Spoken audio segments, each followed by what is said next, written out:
It's 2026, the fourth year, and day 317 since the full-scale invasion began. Welcome to the Daily Situation Report. In today's report, we see a large number of Ukrainian drone attacks, but we also see how the Russians have significantly increased their drone production, including some territorial gains and more. In the past few days, we've seen quite often how Russian soldiers repeatedly move as a group into drone zones and then get wiped out by a single drone. It just doesn't stop, and here we have the next one.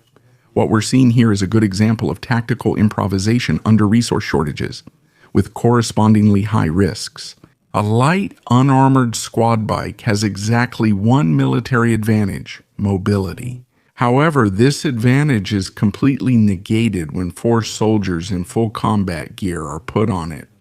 The vehicle becomes overloaded, loses acceleration, maneuverability, and off-road capability, and of course, becomes a high-value target. A single hit from just one drone or grenade is enough to take out 4 men at once. They refuse to learn from it, but as the saying goes, pain teaches and shock motivates. It's also interesting that a jammer was installed up front here, which was either not activated or, as is usually the case, no longer worked.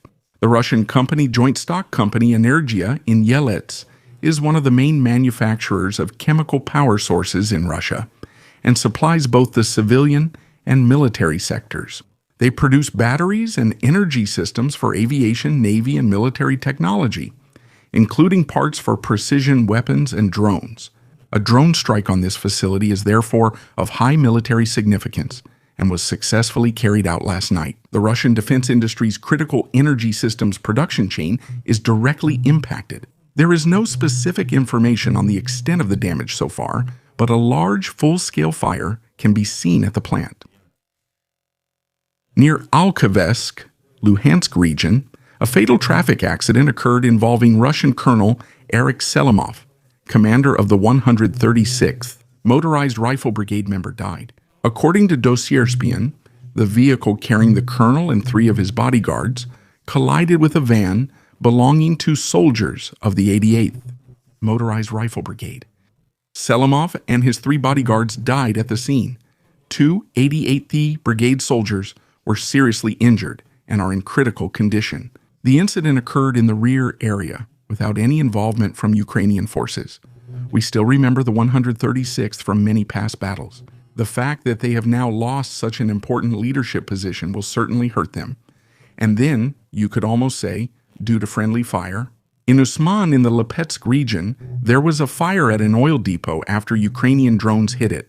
That was once again a classic target for a nighttime drone attack. The Russian fire department can no longer extinguish these fires in many areas. And they're simply trying to limit the damage to set up barriers so that the surrounding depots don't start burning as well. But that's all they can do. Prova has also been the target of many Russian attacks lately. Russians claim they've captured the town, but recent geolocations show Ukrainians still hold the main area, and it's not fully taken. That's why I adjusted the gray zone a bit and moved it back again. A few kilometers south, the situation changes. Russians have verifiably captured Maiske in northwest Shastrypyar. Of course, they didn't use the Russian flag for that, but the flag of the Russian Empire, with a wolf, a suspicious background, and many runes in the foreground. I think everyone fighting on the Russian side probably has a different vision of a Russian state. In Nia, in the Kostroma region, a Russian military ammunition depot was destroyed during the night. According to available information, the 100th Arsenal of Military Unit 55,486 is affected. I looked it up and found it as well. It actually belongs to the Grau Group. Grau is the designation for the main directorate for missiles and artillery of the Russian armed forces. So it's a large ammunition depot for long-term storage, not just some small field ammunition storage. The facility handles accounting, technical maintenance, storage, and shipping preparation of artillery munitions, as well as tactical and operational tactical missiles for the front. The Ukrainian General Staff also noted that destroying this facility disrupts ammunition supply chains, reduces Russian units' combat effectiveness, and complicates offensive operations, since now an important link in the supply chain has been lost.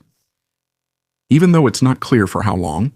In the Russian region of Amur, yes, I know today there are quite a few reports from the Russian heartland, but 36 freight cars have derailed there. Russian officials so far are only referring to it as an incident that occurred.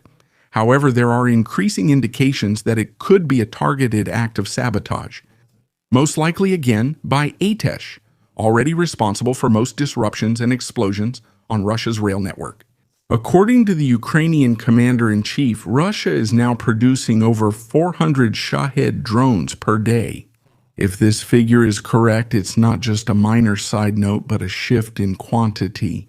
This means Russia can launch repeated waves and maintain saturation attacks over time, force Ukrainian air defenses to waste ammunition, overload the maintenance and rotation of defense forces, and at the same time, specifically look for gaps as soon as a radar, fire control system, or interceptor supplies are depleted. The main issue isn't each Shahed, but the ongoing pressure on energy infrastructure, logistics, supply lines, and cities. Ukraine faces pressure to use costly interceptors on cheap targets or to rapidly expand affordable defense layers. Syrskyi also notes the development of their own unmanned forces. Currently, there are around 80,000 drone pilots in Ukraine, with plans for 165,500 by 2026 and nearly 210,000 by 2030.